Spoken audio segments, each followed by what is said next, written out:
হরকতের উচ্চারণ টানিয়া পড়াকে মাদ বলে।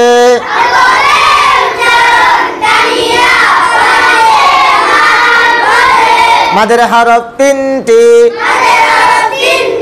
আলিফ ওয়াও ইয়া। জবরের বাম পাশে খালি আলিফ মাদের হরফ। পেশের বাম পাশে জজম আলা ওয়াও মাদের হরফ।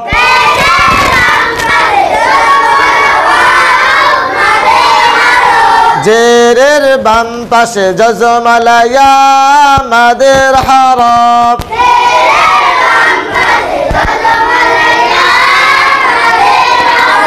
মাদের হরফ হইলে তাহার ডান দিকের হরকতকে এক আলিফ টানিয়া পড়িতে হয়।